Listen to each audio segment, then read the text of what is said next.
les jeunes, deux mesures principales, vous les connaissez.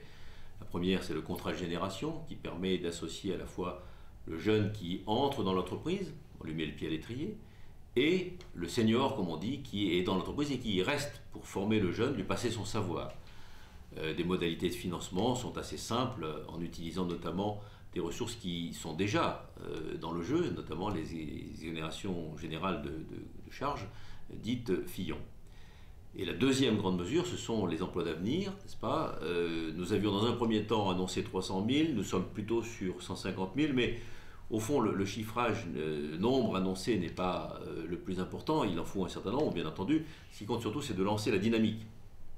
Nous avons une certaine expérience dans le domaine, et nous savons que, avec à peu près 10 000 euros par emploi sur l'année, financé 75% par l'État, 150 000, ça fait 1,5 milliard. On sait financer à peu près 1,5 milliard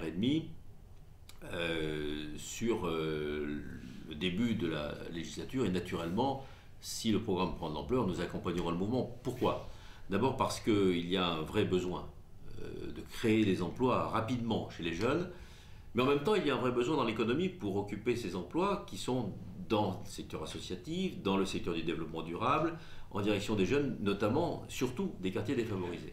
Vous comprenez bien qu'un jeune qui est sans emploi, il coûte à la société, c'est une réalité, c'est une évidence. S'il a un emploi, il touche un salaire, mais ce salaire, il s'en sert pour consommer, payer son loyer, fonder une famille, payer des impôts, payer des cotisations sociales, et donc il fait tourner la machine.